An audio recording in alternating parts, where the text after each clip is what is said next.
Okay, ladies and gentlemen, we're moving on to our next round of our tournament this evening, our next bout. This is one welcoming to the blue corner, fighting out of IPC. Welcome into the cage, Jordan Baxter.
And welcoming his opponent in the red corner, ladies and gentlemen, fighting out of Lion's Den MMA. Welcome into the cage, Alex Boyd.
The cage door closes on our third quarter final.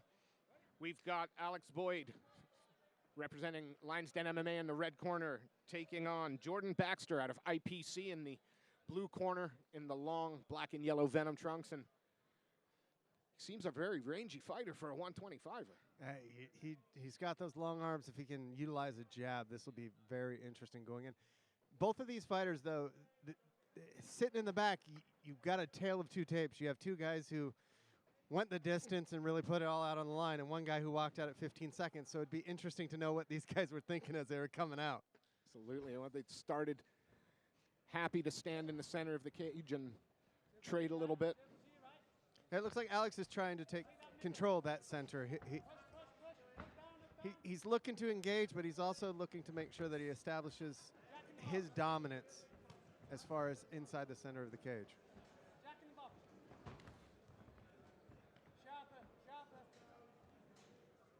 Can hear the corner. It's weird, though, is with that range, if I was Jordan, I would be utilizing, shoots in on that shot, and secures the takedown. Oh, and into mount. Oh, with the head creased up against the cage. Again, perhaps the only disadvantage is in the opponent's corner.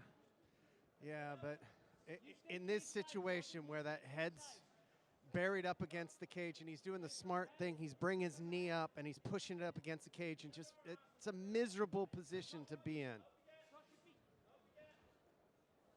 Doing well to ensure that he didn't take any damage there, but is that a tight choke there? No.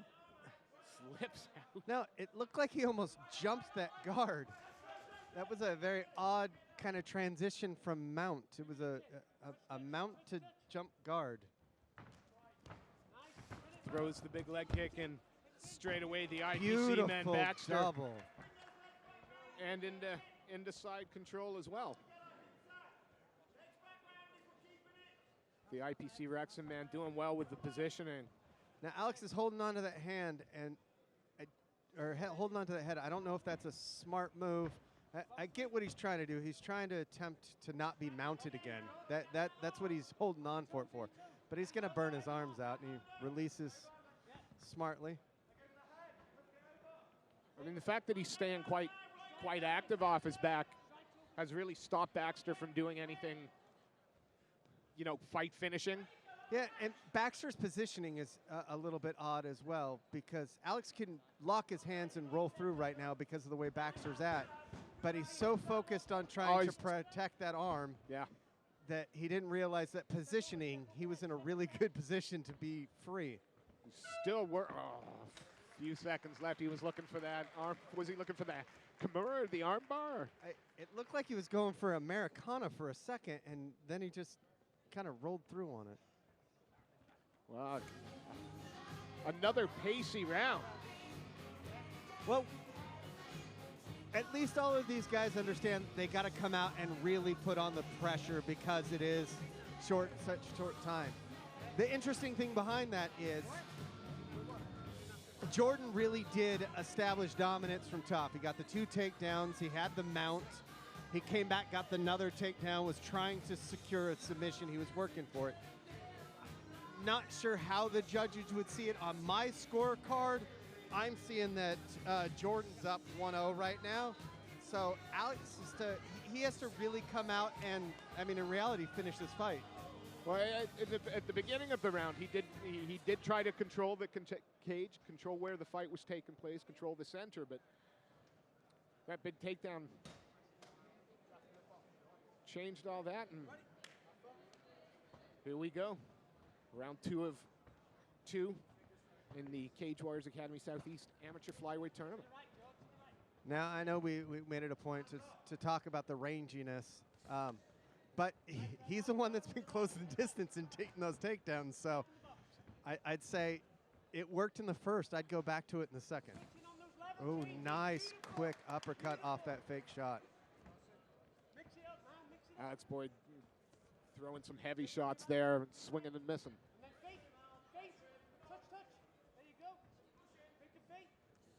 Is he looking to counter? Is he just looking to counter strike a little too much, Boyd?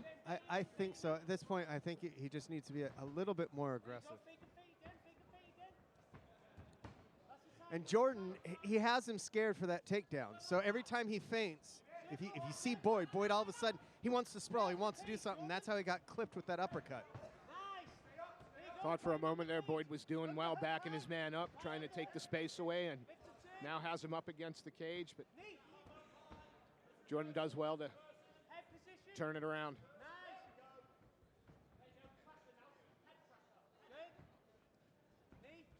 Oh. Knees to the body there.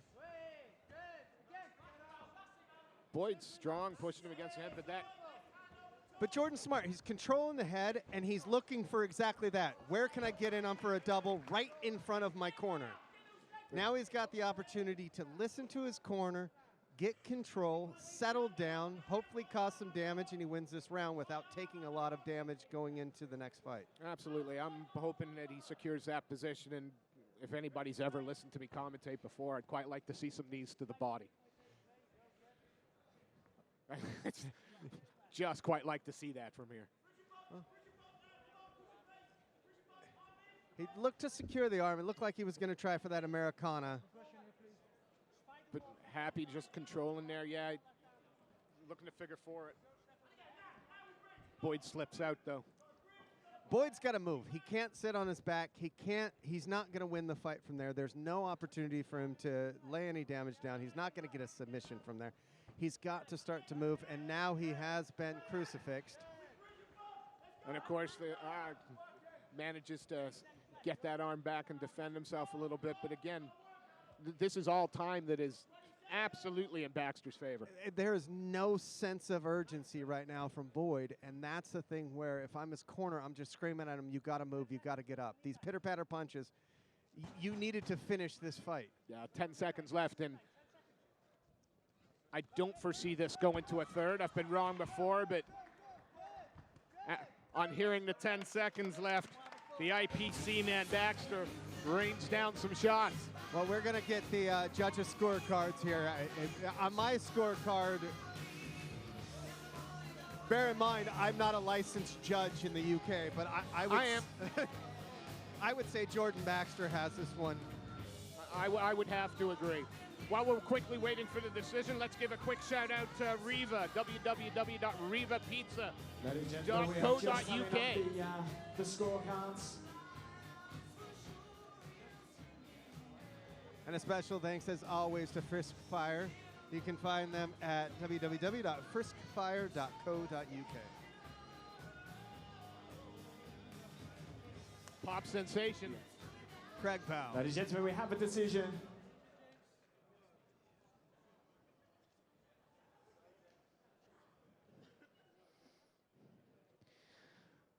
We have your winner in the blue corner, Jordan Baxter. Moving on to the next round of the tournament, ladies and gents.